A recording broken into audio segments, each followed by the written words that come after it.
So it must have been about maybe less than 100 yards from my position when I held the sector. Teddy Roosevelt was over there waiting for this individual. They arrive, and this gentleman on a horse get off the horse, advance to Teddy Roosevelt to start kissing each other. I said, what the heck's going on over here? Do we fight? Now we embrace and kissing each other. Not knowing about, which I find out that Teddy Roosevelt, the officer who surrendered to him, must have been a general officer. They fought together in World War I, a sector, so they were friends. So he surrendered to Teddy Roosevelt. That's what I find out about. So this was a French custom of embracing friends, also for it's slightly touching on either side on the cheek. So that's registered in my mind, a French custom of friendship. So finally, we're going to be advancing on an Oran. And of course, the 16, 18 infantry, which they have a sector in Arzu, they run also to some stiff opposition, but finally we overcome and finally close in on Oran. Weather beaten face, filthy, whatnot, so far to advance on Oran. We find the victorious 1st Division, 3 days. It's the first campaign to the North Africa campaign is over. And of course, we did have a casualty. On my platoon, I have 2-3 men wounded, and I have a couple of kills at that time.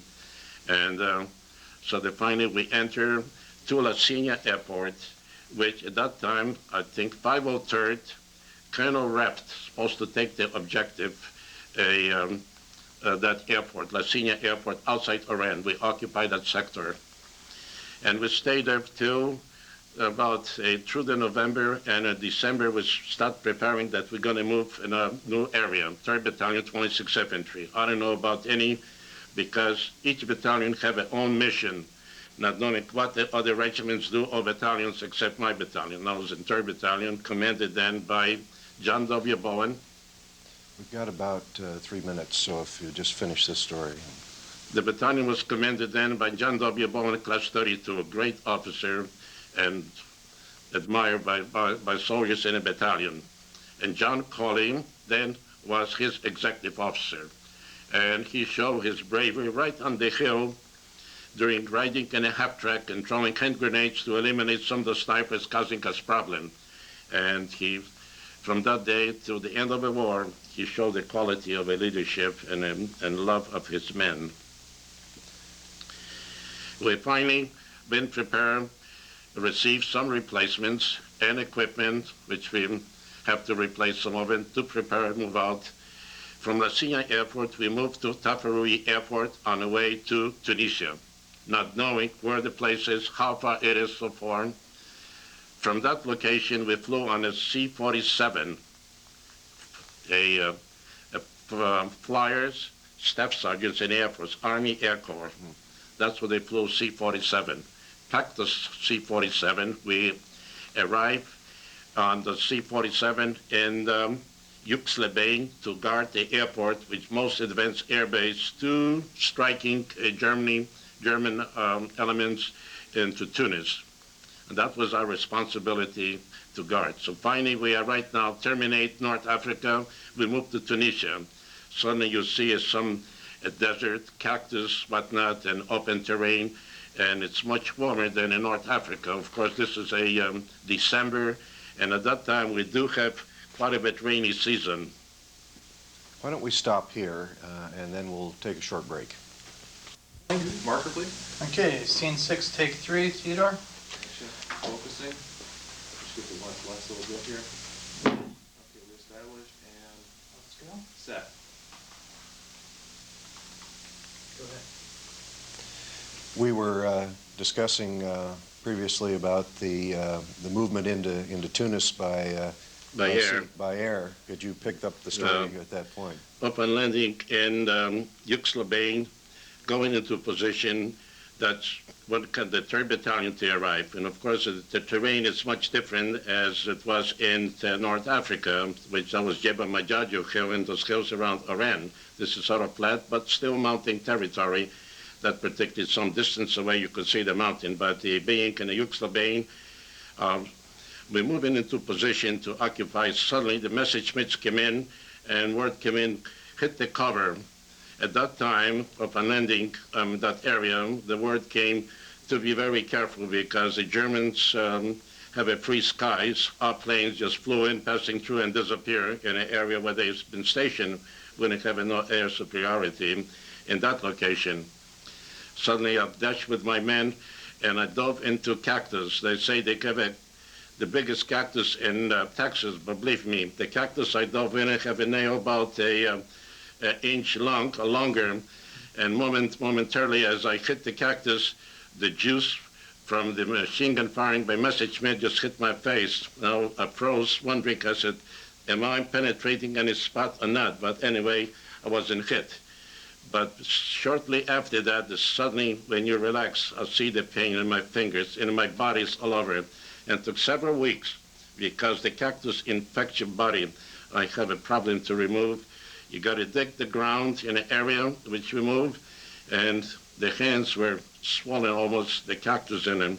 But you overcome that pain. You have to get over it because the responsibility, not only to yourself, but to the men which I have under my command. We stay in an area, Yuxlobane, in vicinity to the Fayette. Then we moved to City Bouzette, place dug in and occupy area, and we constantly receive air attack, especially at night. They call Ju-88, slow moving a bomber, whatnot, and he's dropping bombs, whatnot, in places, try to locate. So you stay in that wet ground, and quite often those hulls cave in on you if you dug in deep enough so you could stand in it freely, because the rainy season, whatnot, caused the problem, cave in, so you have to dig out. And meantime, the hands were sore, and you still have a cactus in your body, nature to take care of them, but that was a really miserable. From City Bouzette, you moved to Fayette Pass to occupy a 3rd Battalion, and would stay for a while in that area, and I received a word that I will stay in a position to be relieved by French patrol on a hill, to move in a hill. So I have 3 men and a jeep, and the rest of the company pulled back to Fariana from Fayette Pass. So I occupied the position, moving down the afternoon, and in the evening, I'll see this Arab come out from nowhere in a Gary basket. And he said, up, in French mean up, the eggs, so far. I said, oui, combien? We give him a francs, and you look around, so far, and I know that the individual possibly, I asked him in French, où est à la maison? Where is your home, et so far? And he pointed with the hands, là-bas, that's over there, but I don't see any place over there. I said, well, I'm thinking to myself, well, you fella are going to spend with us. So we kept the individual all night, just put the chain on him and with the jeep, and we do have a guard throughout the night. And because the next day I was supposed to be relieved by French patrol, and finally the patrol came in before noon, about 50 men strong. The French officer spoke English, and you see this Arab I'm having. Stop. We had a technical problem here. He's got a voltage shift in the system. Something they just turned off in our system. It's all right. I'll check it real quick. Do you need to reset the camera at all? Or I'm is it- fine, everything's You all set? Okay. All right, scene 6, take 4, Theodore pickup. great. I'll just check and see. Okay. Thank You you very reset? much. I'm set. Okay, go ahead, John. You were telling us the story about in the vicinity of Fayette Pass with the Arab. Yes, sir. Upon taking position in a hill to observe the Fayette Pass for possible Romo armor to pass through. So that was my objective, to remain to that position until I be relieved by French next day. Very shortly, while being in position, camouflage my jeep and so forth, such place that would not be seen from the air by the German planes. This Arab came in, carried basket, all, as you know, we see him today, it's Arabic clothes on a TV from Desert Storm. So we have experience with him in Africa. He came in, he said, up. I said, oui, combien? So possibly give him about 20 francs, 20 francs, and then you look around, you look in the Jeep and other areas and see how many of us being there. My mind was quickly becoming alert. fellas, you're not going nowhere. You're going to spend the night with us over here, and I'll turn you over to French when they come here. So I told him, pas parti, vous avec nous toute la nuit. I said, you're staying with us all night, toute la nuit. Oh, she said, Mama, la femme, you're speaking about family. And I said, to hell with your family. You're staying with us here. Anyway, we kept him through the night. Matter of fact, we have a chain, so just put around his waist into the Jeep so we could at least sit or lay down. And the next day before noon, the French patrol came in strong, commanded by an officer and about 50 men. So I explained to him nothing took place, all quiet, and through the pass, nobody found any reconnaissance from the enemy side. And I said, I have quite a bit to travel because the distance from Wheaton Pass to Ferriana was approximately about 20 miles to cover on the open terrain, cross country going a Jeep. You have to be very careful. We finally depart from that place, and maybe being 100 yards away, I could hear that pistol, pop, pop, pop, pop. That's all was of the Arab, because the French officer told me, if you didn't keep him all night, you won't be here today. I saluted him, and I said, time for me to return to my unit. So 3 of my men, and I mentioned, be careful, watch the skies over here, because this Messerschmitt flew very low, about 100, 200 feet above the ground, and it just flew and strafed you. Luckily that we make this a trip without any difficulty.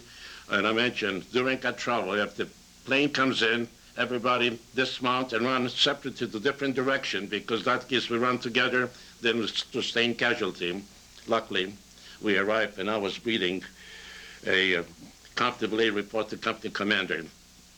At that time, the company commander was Captain Frank Campbell, captain. The executive officer was a Kendall Maltrap, executive officer, who survived the war to the end. And we have them a pleasure that we meet or call each other quite often. I'll see him at the end of this month. So arrive and assume an area, we stay in a French location, and like it's a open,